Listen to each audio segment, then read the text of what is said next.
महत्वपूर्ण प्रश्न आता है जो कि सब जानना चाहते हैं। द्विवेदी युग। स्वागत है दोस्तों आपका अपने यूट्यूब चैनल साकिब क्लासेस। दोस्तों आज की इस वीडियो में हम हिंदी के 10 बहुत ही महत्वपूर्ण बहुविकल्पीय प्रश्नों को आंसर के साथ देखेंगे। दोस्तों आज की ये वीडियो आपके लिए बहुत ही इम्पॉर्टेंट होने वाली है।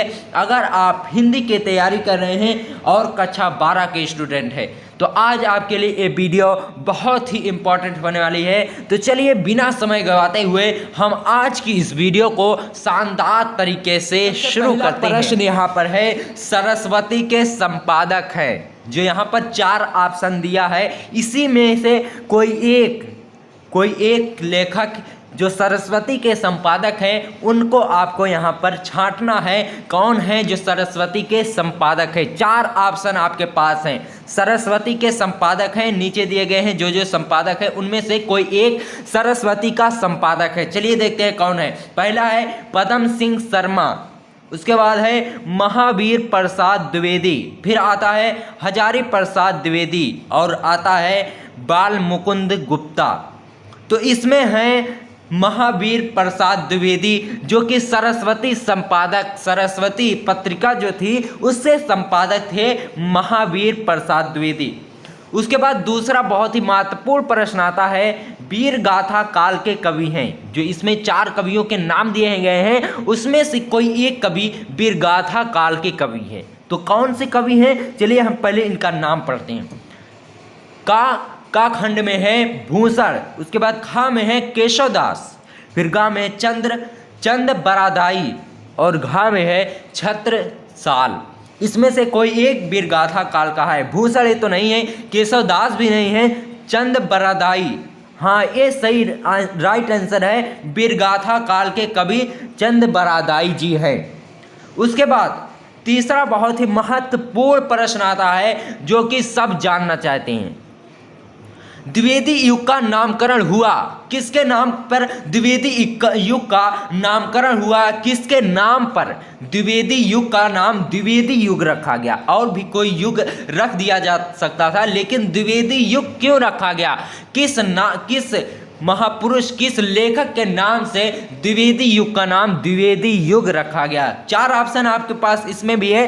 पहला है महावीर प्रसाद द्विवेदी के नाम पर, और दूसरा है हजारी प्रसाद द्विवेदी के नाम पर, और गा है जयशंकर प्रसाद के नाम पर, और घा है राजकुमार वर्मा के नाम पर।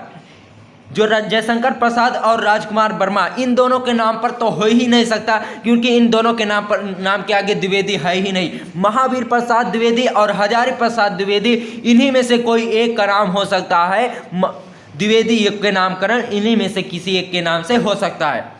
तो यहाँ पर राइट जो आंसर है, महावीर प्रसाद द्विवेदी के नाम पर द्विवेदी युग का नामकरण हुआ था। उसके बाद चलिए देखते हैं अगला क्वेश्चन। उसके बाद चौथा प्रश्न आता है, अंधेर नगरी किस विधा की रचना है? अंधेर नगरी आपको बताना है कि उपन्यास में लिखा गया है, कि कहानी में लिखा गया है, या फिर नाटक में, या फिर यात्रा वृत्त में। यहाँ पर आपको देखना है अंधेर नगरी किस विधा की रचना है। तो पहला है उपन्यास, दूसरा है कहानी, और तीसरा है नाटक, और चौथा है यात्रा वृत्त। तो इसमें से सही जो उत्तर है, अंधेर नगरी नाटक विधा की रचना है। ये चौथा प्रश्न में आपका गा वाला सही है। उसके बाद आता है परीक्षा गुरु के रचनाकार हैं। कौन है भाई परीक्षा गुरु के रचनाकार? चलिए देखते हैं। का में है श्रीनिवास दास, और खा में है मनोहर श्याम जोशी, और गा में है राजेंद्र यादव, और घा में है श्रीलाल शुक्ल। इसमें से कोई एक परीक्षा गुरु के रचनाकार हैं। तो इसमें सही जो उत्तर है वह है का खंड। परीक्षा गुरु के रचनाकार श्रीनिवास दास जी हैं। उसके बाद चलिए बढ़ते हैं अगले क्वेश्चन की तरफ। 6वां क्वेश्चन है, हिंदी का प्रथम नाटक है। ये जो 4 नाटक आपके पास दिए गए हैं इनमें से कोई एक हिंदी का प्रथम नाटक है, यानी हिंदी का पहला नाटक जो लिखा गया था, इनमें से कोई एक है, वही आपको छांटकर लिखना है। का खंड में है सती प्रताप, और खा खंड में है अजात शत्रु, और गा खंड में है स्कंद गुप्त, और घा में है नहुस। तो इसका सही जो उत्तर है, हिंदी का प्रथम नाटक नहुस है। क्या है? हिंदी का प्रथम नाटक नहुस है। उसके बाद सातवां जो बहुत ही इंपॉर्टेंट प्रश्न आता है, आधे अधूरे के लेखक कौन है? कौन है भाई आधे अधूरे के लेखक? चलिए देखते हैं। का खंड में हरिशंकर परसाई और खा में मोहन राकेश और गा में है राम वृक्ष बेनीपुरी और चौथा गा खंड में है हरिकृष्ण प्रेमी। तो यहाँ पर आपको बताना है आधे अधूरे के लेखक कौन है। हरिशंकर परसाई नहीं है, मोहन राकेश, जी हाँ मोहन राकेश सही आंसर है। आधे अधूरे के लेखक मोहन राकेश जी हैं। राम वृक्ष बेनीपुरी ये सब नहीं है। हरिकृष्ण प्रेमी ये भी नहीं है। तो यहाँ पर सही जो उत्तर है आधे अधूरे के लेखक मोहन राकेश हैं। उसके बाद आठवां जो प्रश्न आता है, निम्नलिखित में से नाटककार हैं। जो चार लेखकों के नाम हैं इनमें से कोई एक नाटककार है जिसको आपको छांटकर लिखना है। का खंड में है रामचंद्र शुक्ल और खा में है मोहन राकेश और गा में है डॉक्टर नगेंद्र और घा खंड में है महादेवी वर्मा।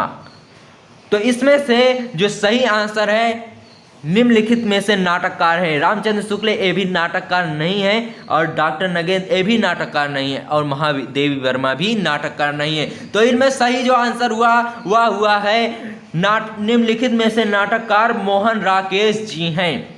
उसके बाद चलिए हम बढ़ते हैं अगले क्वेश्चन की तरफ। उसके बाद नौवां जो प्रश्न आता है, तितली उपन्यास के रचनाकार हैं। दोस्तों इसमें एक और क्वेश्चन बन जा रहा है, तितली किस विधा की रचना है? तो यहाँ पर आपका हो जाएगा तितली उपन्यास विधा की रचना है। तितली उपन्यास के रचनाकार हैं।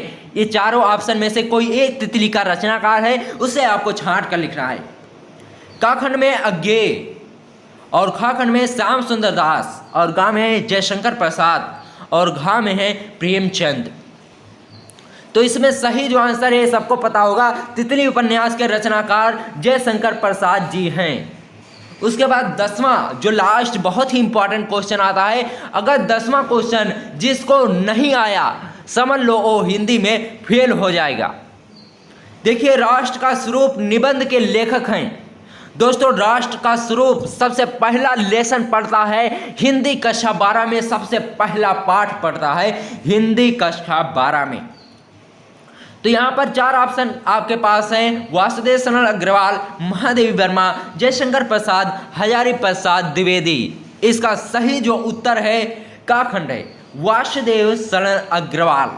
राष्ट्र का स्वरूप निबंध के लेखक वासुदेव शरण अग्रवाल है।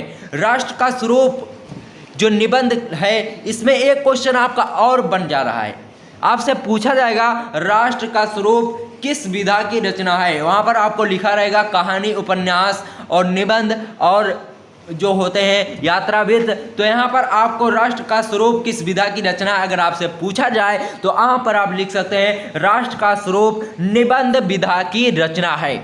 तो दोस्तों अगर आपको ये 10 क्वेश्चन समझ में आ गए हों तभी वीडियो को लाइक करना, वरना डिसलाइक मारकर चले जाना, क्योंकि जब आपको पसंद आएगा तभी आप लाइक करना। दोस्तों अगर आपको वीडियो पसंद आया हो तो इस वीडियो को अपने दोस्तों में ज़रूर शेयर करना। मिलते हैं आपसे किसी और वीडियो में, तब तक के लिए जय हिंद जय भारत।